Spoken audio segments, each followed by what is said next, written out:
When we talk about the relationship between the United States and India, most people think first about trade or about military deals or about technology.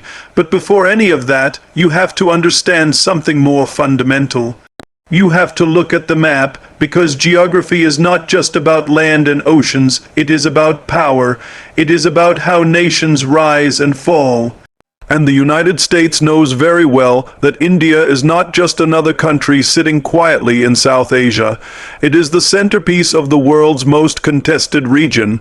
The geography of India makes it one of the most strategic allies America could ever hope to have, and that is exactly why Washington fears losing this alliance. Look at where India is positioned. On the west, it borders the Middle East, the world's primary energy hub. On the east, it opens into Southeast Asia, where the fastest growing economies of the next century are emerging. To the north, it faces China, America's #1 competitor. And to the south, it stretches deep into the Indian Ocean, which is not just an ocean. It is the beating heart of global trade. Nearly half of the world's container ships and oil shipments pass through these waters. Whoever has influence in this region doesn't just control ships.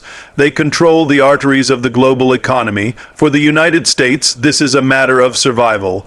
If America wants to remain the world's superpower, it cannot afford to lose influence in the Indo-Pacific. And here's the truth. India is the only democratic giant sitting in that region with the size, the population, and the power to shape its destiny. The U.S. cannot build a strategy for Asia without India at the center. Without India, America's entire Indo-Pacific plan collapses. That is how critical this alliance really is. Now, some people underestimate geography. They think that technology or wealth makes location irrelevant. But history proves the opposite. Look at the British Empire. It wasn't the biggest in terms of land or population, but it controlled the seas, it controlled the routes, it understood geography as power. The same is true today. Whoever has India as an ally gains access to those crucial sea lanes, those trade corridors, those borders that connect east and west. Losing India would mean surrendering that leverage to America's rivals. And let me tell you, China and Russia are waiting with open arms to fill that space. Psychologically, this is why the U.S. clings so tightly to the partnership. It's not just about economics, it's about fear. Fear of isolation, fear of losing dominance. Because when a superpower feels its grip slipping, it starts to panic.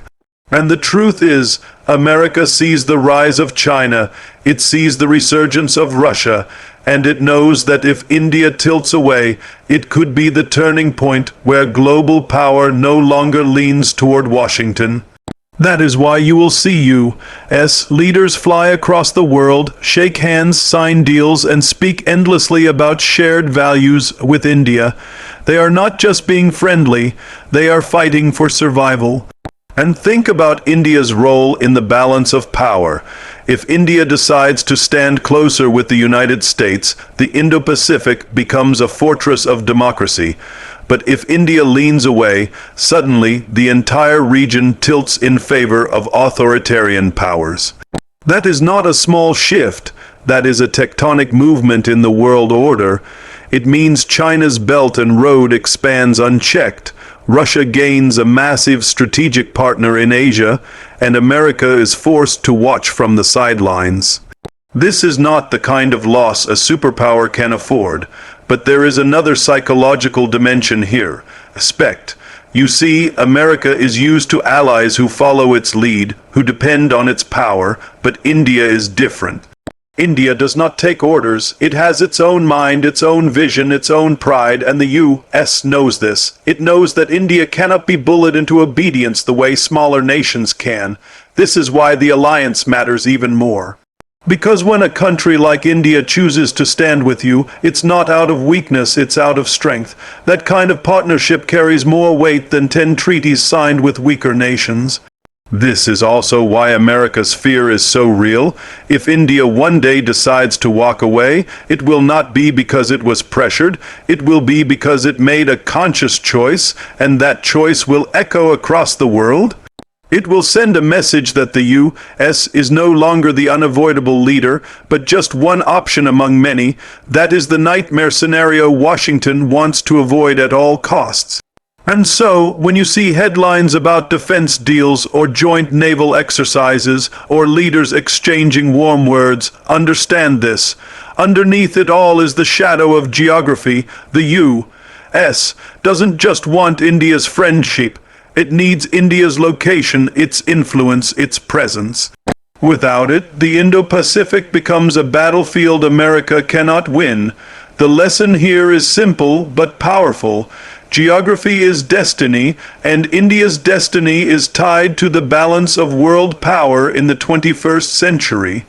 America knows it, China knows it, Russia knows it, the whole world knows it. That is why the U.S. cannot afford to lose India's alliance, because in the great game of nations, losing India is not just losing a friend. It is losing the very ground beneath your feet. So, when we talk about why the United States is desperate to hold on, remember this: it is not out of generosity, and it is not just about values. It is about survival in a world where geography still decides who leads and who follows. And India, by virtue of where it stands, holds one of the most powerful cards on the global stage. That is why the U.S. doesn't want to lose India. Because in this century, whoever walks with India walks with the future. When you look at the global economy today, you cannot escape one reality. China is rising faster than anyone expected. It is not just a factory for cheap products anymore. It is building infrastructure across continents, creating its own financial institutions, and pouring money into technology, artificial intelligence, and defense industries. The United States knows that if China goes unchecked, it will not just challenge America's dominance, it will replace it. And here is where India becomes absolutely critical, because the truth is, America cannot stop China's economic momentum alone. It needs a counterweight, and the only nation with the scale, the population, the talent, and the potential to stand toe-to-toe with China is India. Now, let's think about this clearly. We are talking about a country with 4 billion people. Not just people, but a massive young workforce, ambitious, hungry, and willing to innovate.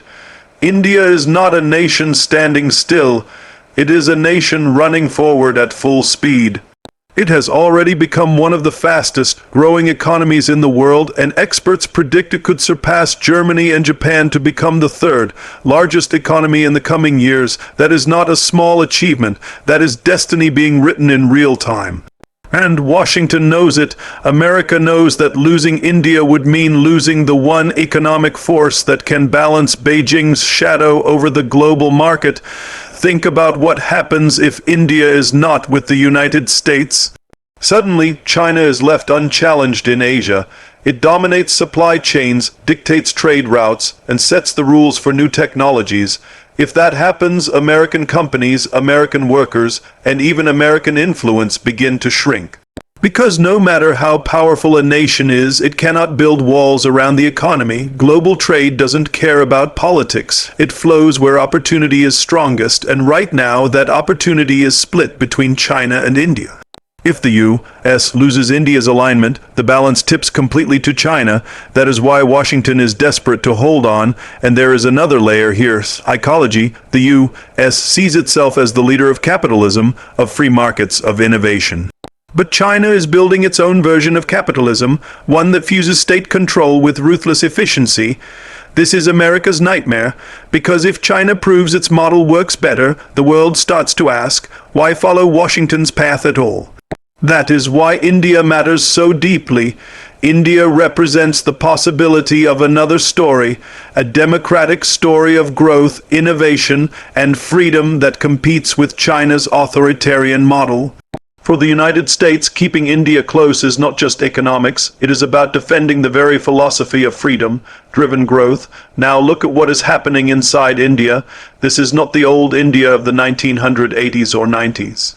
This is an India leading in space exploration, building a digital payments revolution, producing world-class engineers, and creating startups that rival Silicon Valley. When you see Indian scientists landing a spacecraft on the moon, or Indian entrepreneurs creating billion-dollar companies, you realize this is not just potential, it is already happening. The U.S. knows that an India like this is priceless. It is the only country large enough to stand shoulder to shoulder with China in both population and productivity, while still sharing some of America's values. And here is the dangerous part for the U.S. This India has options. It can trade with Russia, it can build technology with China, it can negotiate with Europe. In other words, India is not trapped, it is not dependent, and that makes it powerful. Because when America looks at India, it sees a partner, yes, but it also sees a competitor waiting to choose sides. That choice terrifies Washington. If India leans away, it means China gains not just an advantage, but a monopoly in shaping the global economy. And monopolies are dangerous, especially when they belong to authoritarian powers. This is why you see America investing so heavily in India's growth. It wants to tie its economy with India's because it knows that the stronger India becomes, the stronger the resistance to China's dominance. You see it in trade agreements, in technology transfers, in supply chain partnerships. The United States is not doing this out of generosity. It is doing it out of survival. It knows the future of global capitalism cannot be decided by one nation alone. It must be a balance, and India is that balance. But here's the bigger truth. This isn't just about money or GDP or exports. It's about the story humanity tells itself about the future. Will the future be written by a centralized power where governments control every movement, every business, every life? Or will the future be built on freedom, competition, and opportunity? That is the real battle between China and the United States. And India stands at the center of it, because whichever side India leans toward will have the legitimacy to say, this is the model the world should follow, and so America cannot afford to lose this alliance. Not because it fears losing trade, but because it fears losing influence. Losing India means losing the credibility to stand as the champion of free markets. Losing India means admitting that China's model might actually win. That is why the U.S. will bend, it will negotiate, it will compromise, it will flatter, because it understands what is at stake. You see, in the psychology of power, allies are not just friends, they are mirrors. They reflect back to you the truth about your own strength, and right now, India is that mirror for the United States. If India chooses to stand with America, it shows the world that freedom can still rival authoritarian efficiency. But if India walks away, it shows that America's story is fading and that a new chapter led by China has begun. That is the weight of this alliance, and that is why the United States will fight so hard to keep India on its side. Because when you strip away the politics, the handshakes, the speeches, you come down to this. The battle for the global economy is not just a battle of numbers, it is a battle of philosophies, and in that battle, India is the one player that can tip the scale. So, remember this, America doesn't just want India, it needs India, because without India, China doesn't just rise, it dominates, and when that happens, the story of freedom loses its voice. When we think about alliances, it is easy to get caught up only in economics or politics. But there is something deeper, something more decisive, the question of security and technology, because at the end of the day, nations rise and fall not only by the wealth they create, but by the power they can defend. And here, once again, India becomes absolutely vital to the United States. The old world of military dominance was about who had the most tanks, the largest navy, or the biggest stockpile of nuclear weapons. But the new world is different. Power in the 21st century is not simply measured in numbers of soldiers or aircraft carriers. It is measured in who controls the skies of information, who commands the satellites above the earth, who masters artificial intelligence, cybersecurity, and space exploration. And this is where the United States sees India not just as a friend, but as a force it cannot afford to lose. Look at what India has been doing in recent years. It has built one of the world's fastest growing space programs. It has launched satellites at a fraction of the cost of other nations, proving that innovation doesn't always come from size, but from creativity and efficiency. It has developed advanced missile systems, strengthened its nuclear deterrent, and modernized its armed forces. And it has invested heavily in cyber defense, because in today's world, wars are not only fought with bullets, they are fought with data, with code, with invisible attacks that can shut down power grids and financial systems. For the United States, this matters enormously, because America understands that no matter how strong it is, it cannot defend every front alone. It needs partners who bring real capabilities to the table. And India is not just capable, it is becoming indispensable. Together, their military exercises are not just symbolic, they are rehearsals for the kind of coordination that could decide the future of the Indo-Pacific. If America has India as a partner, it has a shield against China's aggression, a counterbalance to Russia's defense networks, and a bridge to the rest of Asia. But let's go even deeper. Technology is the real battlefield of our century. Whoever controls artificial intelligence, quantum computing, space technology, and next-generation weapons will control the future. This is not about who builds the tallest skyscraper. It is about who builds the most advanced code, who launches the most precise satellites, who develops the fastest drones. And here, America sees India's potential not as competition, but as collaboration. With its enormous pool of engineers, scientists, and entrepreneurs, India has the human capital to accelerate technological breakthroughs at a speed no other U.S. ally can match. Now imagine this. What happens if India does not stand with the United States? Those same scientists, those same technologies, those same breakthroughs will not disappear. They will shift. They will be shared with Russia or integrated with China or used to build a new independent bloc of power. And the consequences would be staggering. Instead of strengthening America's position, they would strengthen its rivals. Instead of reinforcing the values of freedom and openness, they could reinforce authoritarian control. That is the nightmare scenario for Washington. This is why you see such urgency in U.S. defense and technology partnerships with India. You see billions invested in co-developing weapons systems.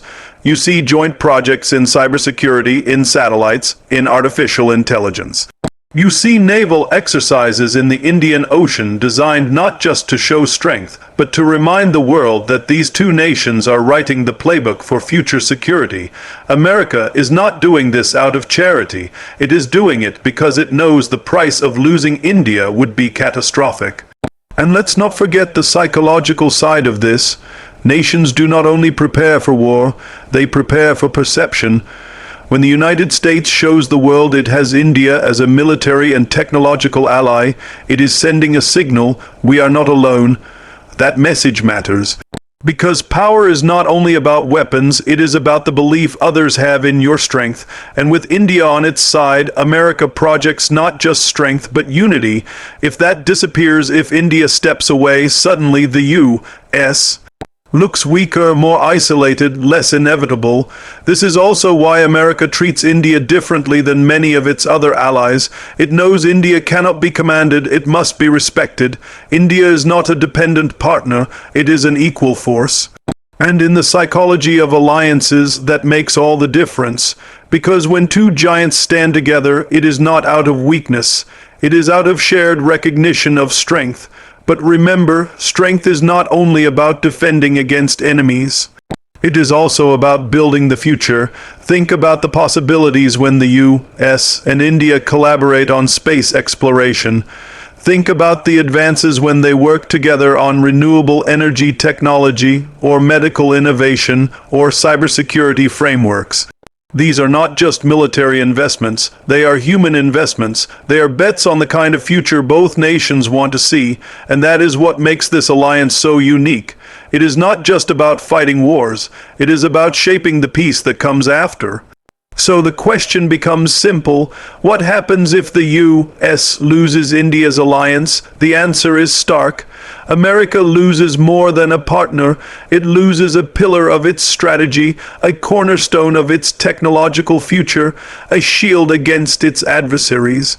It loses the one nation whose growth, innovation, and resilience can actually match and counter the rise of China and Russia in the domains that matter most. And when you strip it all down, that is the real reason the U.S. cannot afford to let go, because in this century, wars will not be fought only with armies. They will be fought with intelligence, with innovation, with ideas, and India stands at the very center of that transformation.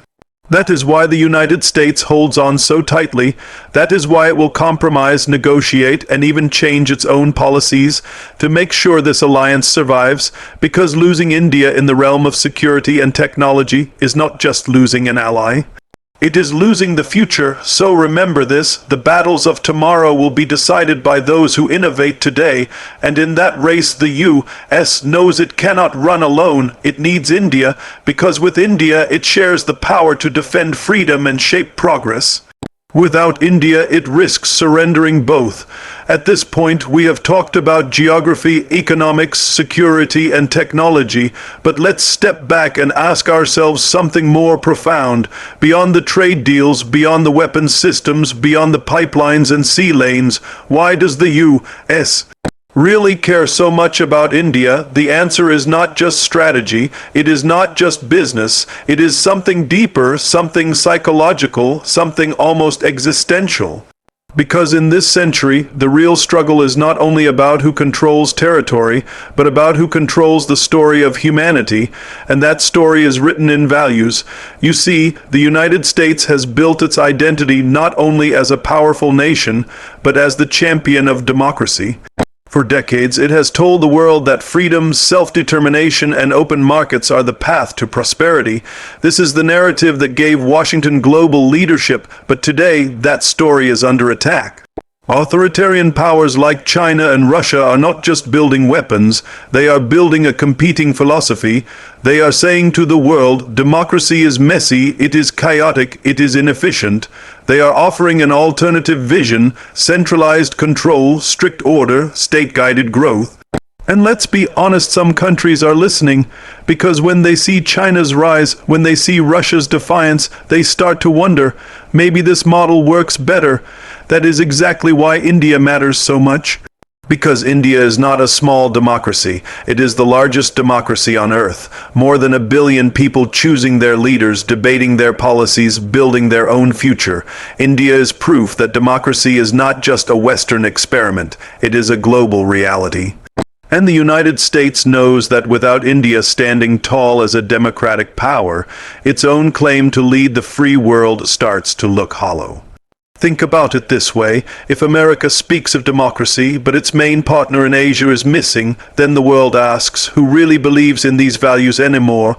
But if America can point to India, an ancient civilization, a rising giant, a vibrant democracy, it strengthens its case. It shows that democracy is not dying, it is thriving, that freedom is not just an American export, it is a universal aspiration. That is why this alliance is not only strategic, it is symbolic. It is a mirror held up to the world, showing whether freedom still has a future. And there is another layer here, the psychology of respect. America has many allies in Europe, in Asia, in the Pacific, but let's be honest, many of those allies are smaller, dependent, reliant on U.S.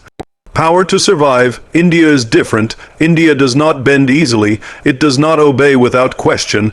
It does not accept being anyone's junior partner, and that is exactly why its democratic story matters even more.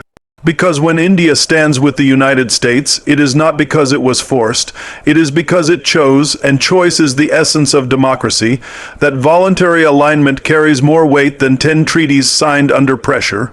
But here's the danger. If India leans away, the consequences are not just strategic, they are philosophical. Imagine the message it sends if the world's largest democracy chooses closer ties with authoritarian powers. Imagine the signal that sends to Africa, to Latin America, to the Middle East, that maybe democracy is no longer the winning model, that maybe Washington's words no longer inspire, that maybe Beijing and Moscow are the future. For the United States, this would not just be a setback, it would be an existential wound, because America's leadership has never been built only on weapons or wealth. It has been built on belief, on the belief that freedom works.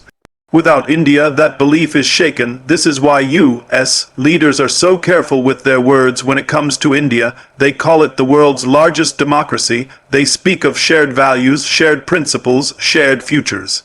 They are not just flattering. They are reminding the world of what is at stake. They are saying, if democracy is to survive, it must survive here, in the partnership between the oldest democracy and the largest democracy.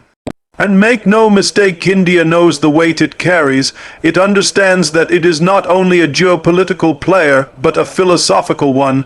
The choices it makes ripple across continents. If India leans into democracy, it strengthens the hand of freedom everywhere. If it leans away, it weakens it. That is the gravity of its position, and this is why the U.S. cannot afford to lose this alliance, because it is not only losing a partner, it is losing the moral anchor of its leadership. But let's dig even deeper into the psychology of nations. Every superpower has to answer one question: why do you deserve to lead? For America, the answer has always been, because we represent freedom. That is the narrative, but without India, that narrative begins to collapse, because leadership is not about what you say, it is about who stands with you. And if the world's largest democracy does not stand with America, then Washington's claim to lead the free world starts to ring hollow. This is why India is not just a partner, it is a proof. Proof that democracy works outside the West. Proof that freedom can coexist with diversity, complexity, and ambition. Proof that the future does not have to belong to authoritarianism. And America knows that if it loses this proof, it loses the argument. And when you lose the argument, no amount of money or weapons can make people believe in you again. So the real battle is not only in the markets, or in the oceans, or in the skies. It is in the hearts and minds of nations. It is the battle of ideas, and in that battle, India is not just important. It is decisive. That is why the U.S. does not want to lose India's alliance. Because without it, America does not just lose a friend. It loses the story of who it is, and that is the thought I want to leave you with. Power is temporary, but principles are eternal. If America wants to remain a leader, it must protect not just its borders, but its ideals. And those ideals cannot stand alone. They need allies, they need India, because in this century, whoever walks with India walks with democracy itself.